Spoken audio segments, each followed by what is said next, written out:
Those who are older must educate the young by precept and example, how to discharge those claims which society and their Maker have upon them. Upon these youth must be laid grave responsibilities.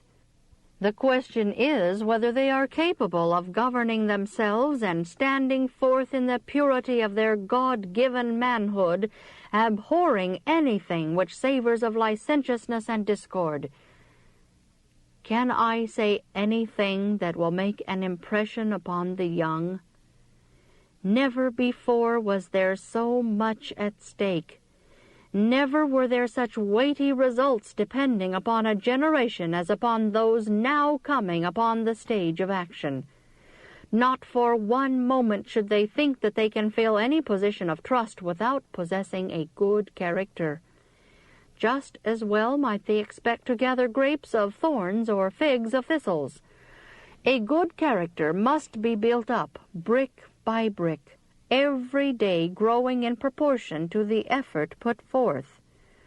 Those characteristics which they will take to heaven with them must be obtained by the diligent exercise of their own faculties, by improving every advantage Providence gives them, and by connecting with the source of all wisdom. Aim for no low standard. Let not your minds be cast in an inferior mold. The characters of Joseph and Daniel are good models for you to follow, but Christ is the perfect pattern. Some of the brethren and sisters in the blank church have done a good missionary work, but their interest must not flag. A few have done more than their strength would admit, but it was their meat and drink to do it. All can act a part in this work, and none are excused. Jesus would have all who profess his name become earnest workers. It is necessary that every individual member build upon the rock, Christ Jesus. A storm is arising that will wrench and test the spiritual foundation of everyone to the utmost. Therefore avoid the sandbed. Hunt for the rock. Dig deep. Lay your foundation sure. Build, oh, build for eternity. Build with tears, with heartfelt prayers. Let every one of you from henceforth make your life beautiful by good works. Calebs are the men most needed in these last days. That which will make our churches vigorous and successful in their efforts is not bustle, but quiet, humble work. Not parade and bombast, but patient, prayerful, persevering effort. He that is not with me, said Christ, is against me. It is wholehearted, thoroughly decided men and women who will stand now. Christ sifted his followers again and again until at one time there remained only 11, and a few faithful women to lay the foundation of the Christian church. There are those who will stand back when burdens are to be borne, but when the church is all aglow, they catch the enthusiasm, sing and shout, and become rapturous. But watch them. When the fervor is gone, only a few faithful Calebs will come to the front and display unwavering principle. These are salt that retains the savor. It is when the work moves hard that the churches develop the true helpers. These will not be talking of self, vindicating self, but will lose their identity in Jesus Christ. To be great in God's kingdom is to be a little child in humility, in simplicity of faith, and in the purity of love. All pride must perish. All jealousy be overcome. All ambition for supremacy be given up, and the meekness and trust of the child be encouraged.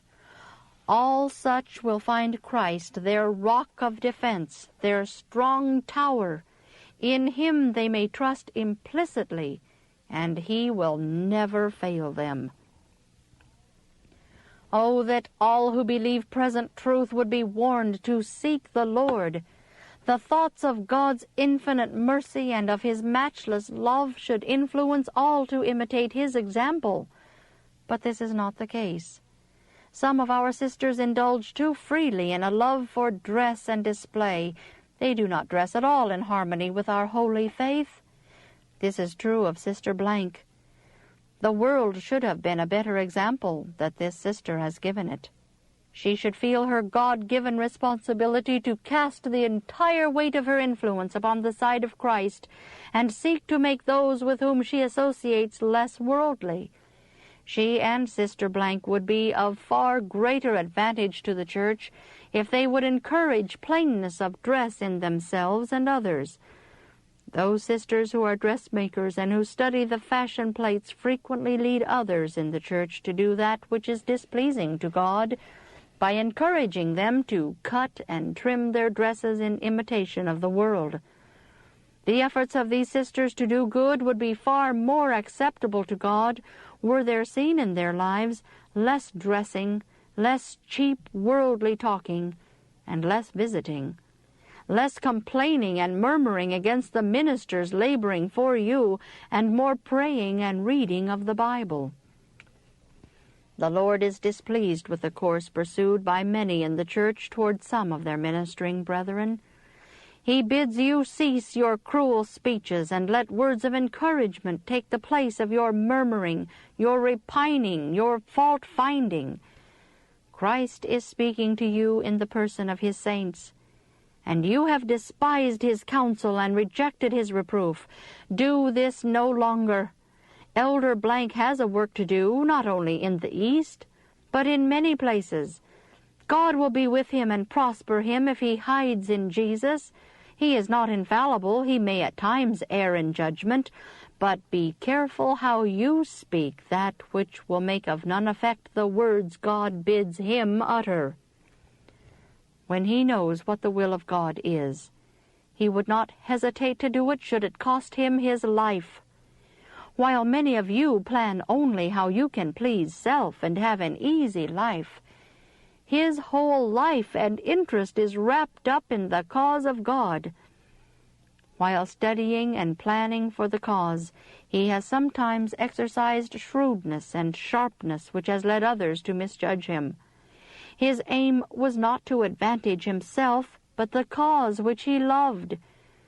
While the Lord would have you faithfully uphold the hands of his tried servants, he would warn you against placing too great confidence in those who have newly come to the faith, or with whose past life and labors you are unacquainted. It is your privilege to be a prosperous, happy church. Let each one of you search his own heart, cleanse the defiled soul temple, and watch unto prayer. Be determined you will seek Jesus until you find him.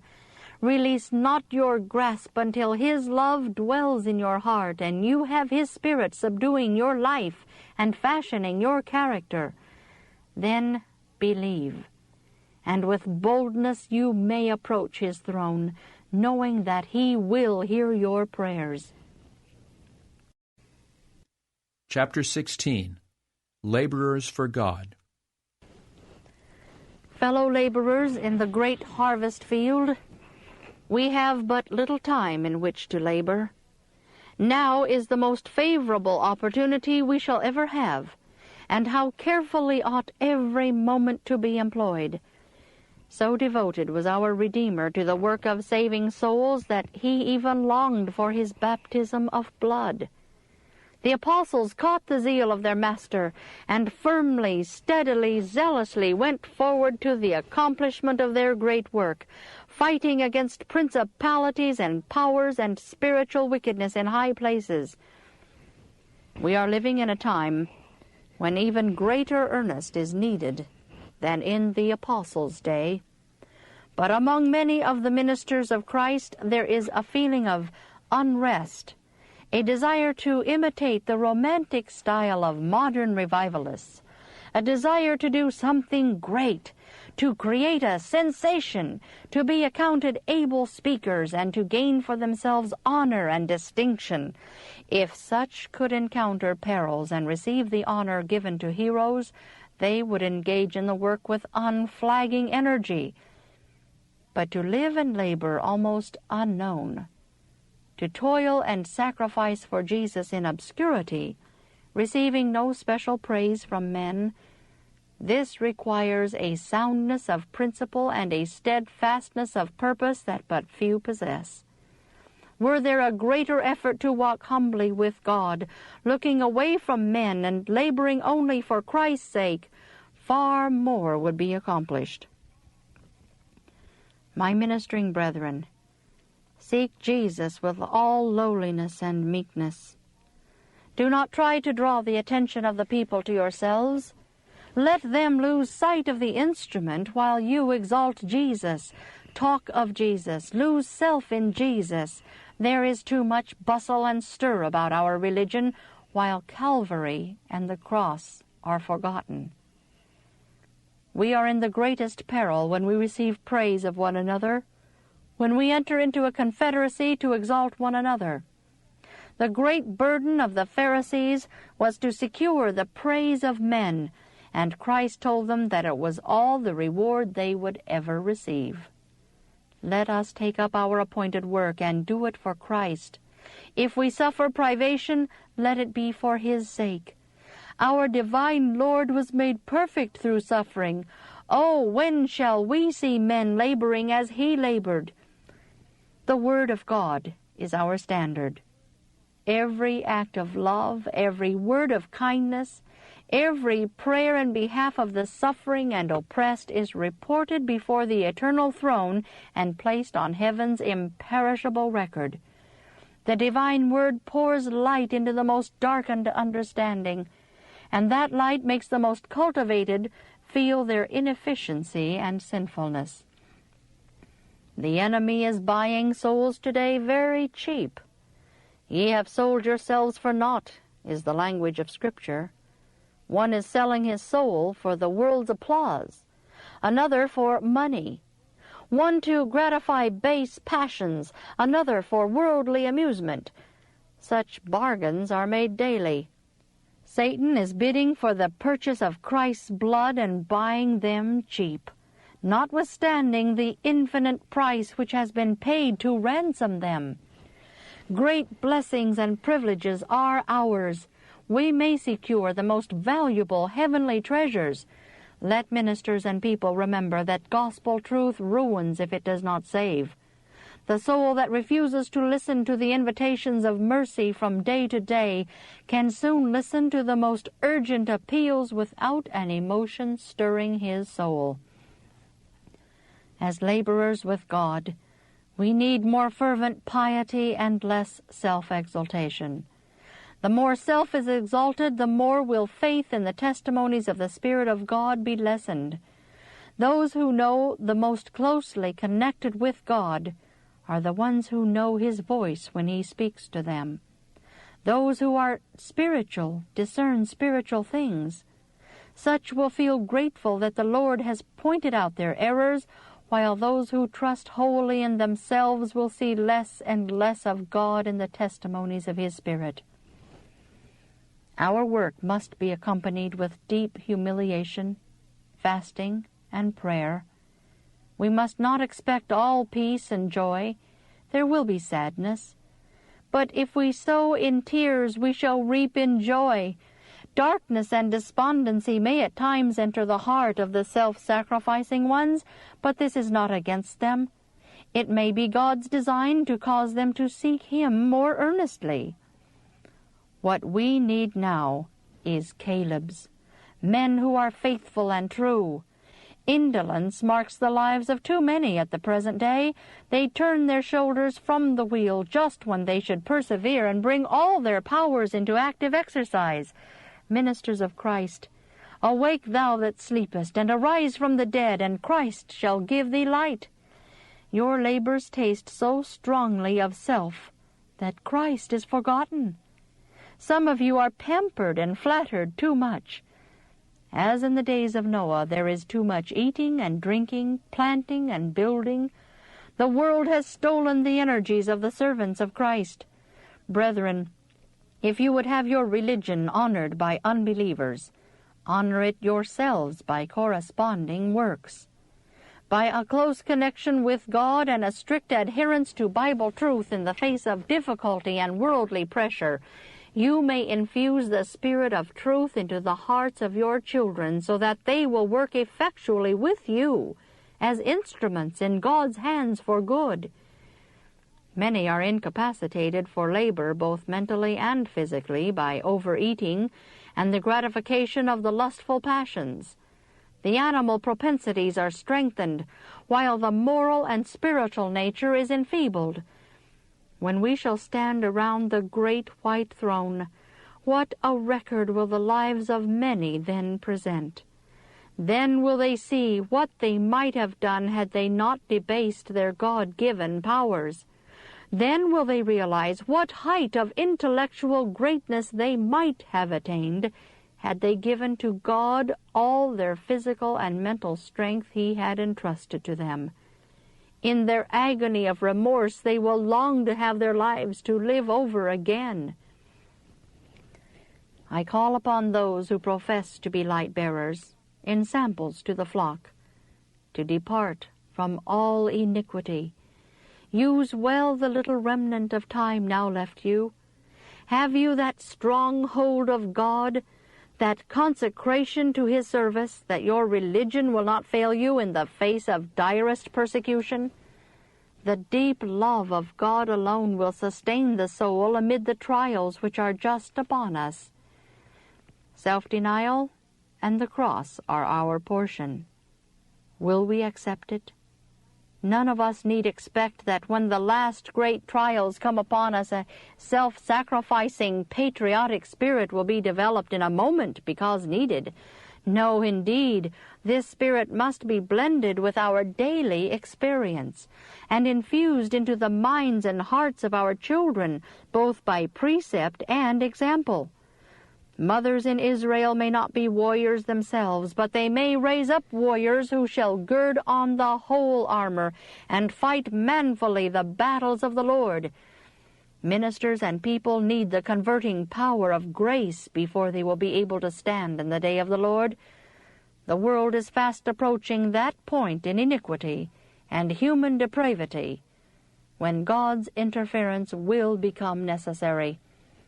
And at that time, His professed followers should be more marked for their fidelity to His holy law. Their prayer will be that as of David, "It is time for Thee, Lord, to work, for they have made void Thy law." And by their conduct they will say, "Therefore I love Thy commandments above gold, yea, above fine gold." The very contempt that is shown to the law of God is sufficient reason why His commandment-keeping people should come to the front and show their esteem and reverence for His downtrodden law. And because iniquity shall abound, the love of many shall wax cold. The very atmosphere is polluted with sin. Soon God's people will be tested by fiery trials, and the great proportion of those who now appear to be genuine and true will prove to be base metal. Instead of being strengthened and confirmed by opposition, threats, and abuse, they will cowardly take the side of the opposers. The promise is, "Them that honor me I will honor." Shall we be less firmly attached to God's law because the world at large have attempted to make it void? Already the judgments of God are abroad in the land, as seen in storms, in floods, in tempests, in earthquakes, in peril by land and by sea. The great I Am is speaking to those who make void His law. When God's wrath is poured out upon the earth, who will then be able to stand? Now is the time for God's people to show themselves true to principle. When the religion of Christ is most held in contempt, when His law is most despised, then should our zeal be the warmest and our courage and firmness the most unflinching. To stand in defense of truth and righteousness when the majority forsake us, to fight the battles of the Lord when champions are few, this will be our test. At this time we must gather warmth from the coldness of others, courage from their cowardice, and loyalty from their treason. The nation will be on the side of the great rebel leader. The test will surely come. 36 years ago I was shown that what is now transpiring would take place, that the observance of an institution of the papacy would be enforced upon the people by a Sunday law, while the sanctified rest day of Jehovah would be trampled underfoot. The captain of our salvation will strengthen his people for the conflict in which they must engage. How often, when Satan has brought all his forces to bear against the followers of Christ, and death stares them in the face, have earnest prayers put up in faith brought the captain of the Lord's host upon the field of action, and turned the tide of battle and delivered the oppressed. Now is the time when we should closely connect with God, that we may be hid when the fierceness of his wrath is poured upon the sons of men. We have wandered away from the old landmarks. Let us return. If the Lord be God, serve him. If Baal, serve him. Which side will you be on? Chapter 17. Agents of Satan. Satan uses men and women as agents to solicit to sin and make it attractive. These agents he faithfully educates to so disguise sin that he can more successfully destroy souls and rob Christ of his glory. Satan is the great enemy of God and man. He transforms himself through his agents into angels of light. In the Scriptures he is called a destroyer, an accuser of the brethren, a deceiver, a liar, a tormentor, and a murderer. Satan has many in his employ, but is most successful when he can use professed Christians for his satanic work. And the greater their influence, the more elevated their position, the more knowledge they profess of God and his service, the more successfully can he use them. Whoever entices to sin is his agent. While attending one of the Eastern camp meetings, I was introduced one Friday to a man who occupied a tent with several women and children. That night I was unable to sleep. My soul was deeply burdened. While pleading with God in the night season, a vision given years ago at the time when the course of Nathan Fuller was reproved was distinctly revived in my mind. At that time, I was shown 3 men whom I should meet who would be pursuing the same course of iniquity under the profession of godliness. This man was one of the 3. As I bore my testimony in the morning meeting, the power and Spirit of God rested upon me, but I did not mention individual cases. Later in the day, I felt clear in reference to my duty and bore my testimony, referring to his case as most marked. By this course of action, this man was going exactly contrary to the direction of the apostle to abstain from all appearance of evil. He was breaking the 7th commandment while professedly keeping the 4th. By his deception, he was gathering around him a company of women who followed him from place to place as a faithful wife would accompany her husband. As a people, we are looked upon as peculiar. Our position and faith distinguish us from every other denomination. If we are in life and character no better than worldlings, they will point the finger of scorn at us and say, "These are Seventh-day Adventists." We have here a sample of the people who keep the 7th day for Sunday. The stigma which should be rightfully attached to such a class is thus placed upon all who are conscientiously keeping the 7th day. Oh, how much better it would be if such a class would not make any pretension to obey the truth. I felt led out to rebuke this man in the name of the Lord, and to call upon the women who were with him to separate from him and withdraw their misplaced confidence, for unhappiness and ruin were in the path they had entered upon.